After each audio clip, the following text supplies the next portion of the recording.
জয় হিন্দ বন্ধুরা। মনে হচ্ছে আমেরিকা এখন ভারতকে সন্দেহের চোখে দেখতে শুরু করেছে, কারণ এখন ভারতের যে কোনো অস্ত্র বা যে কোনো মিসাইলের উপর আমেরিকা খুব কাছ থেকে তথ্য সংগ্রহ করতে শুরু করেছে। ভারত তো খুব শান্তভাবে কোনো হাঙ্গামা না করেই নিজের যে কোনো অস্ত্র বা মিসাইল তৈরি করে, যদিও ভারতের অস্ত্রের পেছনে হওয়া খরচ আমেরিকার তুলনায় অনেক বেশি কম। যেমন যদি ভারতের প্রজেক্ট কুষার প্রাথমিক বাজেটের কথা বলা হয়, তবে এটি মাত্র $2.6 বিলিয়ন, যেখানে আমেরিকার গোল্ডেন ডোমের মতো বিশ্বের সবচেয়ে দামি মিসাইল ডিফেন্সের প্রাথমিক বাজেটের কথা বলা হয়, তবে তা প্রায় $175 বিলিয়ন। অর্থাৎ আমেরিকা এখানে ভারতের চেয়ে প্রায় 66.83% বেশি খরচ করেছে।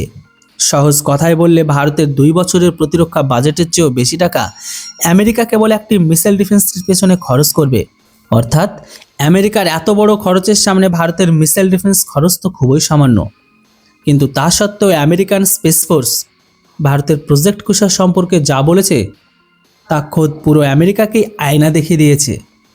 সহজ কথায় বললে আমেরিকান স্পেস ফোর্স বলছে যে ভারত অ্যান্টি স্টিলথ আর্কিটেকচার, এমনকি আরসিএস অর্থাৎ রাডার ক্রস সেকশনের পুরনো নীতিগুলো থেকে অনেক দূরে এগিয়ে গেছে।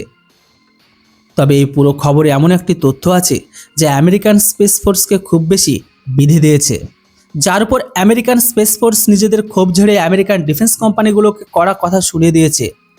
আসলে বন্ধুরা, খবরটি এমন যে ভারত মাত্র $2.6 বিলিয়ন প্রজেক্ট কুষা তৈরি করেছে, কিন্তু ভারত এতই কম বাজেটে প্রজেক্ট কুষার ভেতরে অ্যান্টি হাইপারসনিক মিসাইলকেও যুক্ত করে দিয়েছে। অথচ আমেরিকা, যারা প্রায় $175 বিলিয়নেরও বেশি বিশ্বের সবচেয়ে বেশি দামি গোল্ডেন ডোমের মতো মিসাইল ডিফেন্সকে তৈরি করেছে, তাদের এই মিসাইল ডিফেন্স অ্যান্টি হাইপারসনিক মিসাইলে কেবল একটি কনসেপ্ট বা ধারণাকে অন্তর্ভুক্ত আছে, যা এখন নয় বরং ভবিষ্যতে তৈরি হবে। হ্যাঁ, যার জন্য আমেরিকা প্রায় $100 আলাদাভাবে খরচ করবে।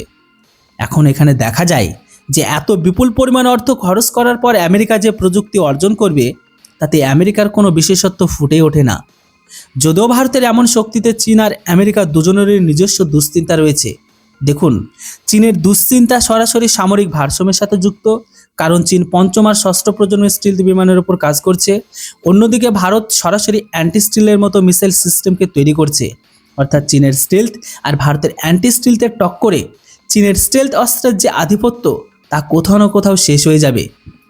যেখানে আমেরিকার দুশ্চিন্তা হলো ভারত খুব কম বাজেটে খুব ভালো প্রযুক্তিগত সফলতা অর্জন করছে, যার ফলে ভারতের অস্ত্র আর ভারতের মিসাইলগুলোর নিকট ভবিষ্যতে আমেরিকাকে টেক্কা দেওয়ার কাজ করবে। কারণ ভারতের প্রজেক্ট কুষা এখন থেকে পুরো বিশ্বের নজর পড়েছে। যেমন গত মাসে ইসরায়েল ভারতের এই প্রকল্পে যুক্ত হওয়ার ইচ্ছাকে প্রকাশ করেছে। এরপর এখন ইউরোপীয় দেশগুলো ভারতের এই দেশীয় মিসাইল ডিফেন্সে প্রকল্পে আলাদাভাবে আগ্রহ দেখাচ্ছে। এমন অবস্থায় ভারতের বৈশ্বিক অর্জন আমেরিকার বৈশ্বিক আধিপত্যকে টক্কর দেবে। আর ভবিষ্যতে যখন এমন সংঘাত হবে, তখন আমেরিকার জন্য ভারতের এই শক্তি নিজের চোখের সামনে দেখা সহজ হবে না। কারণ এখন বিশ্বের সস্তা আর ভালো অস্ত্রের বিকল্প প্রয়োজন, আর এখানে ভারতের অর্জনের সামনে আমেরিকা হার মেনে নেয়। যেটা হোক বন্ধুরা, আমাদের এত বড় সফলতা আর এইভাবে এগিয়ে যাওয়া, এর ওপর আমাদের বৈজ্ঞানিকদের জন্য কমেন্ট সেকশনে জয় হিন্দ লিখতে কেউ ভুলবেন না। Thanks for watching. জয় হিন্দ, বন্দে মাতরম।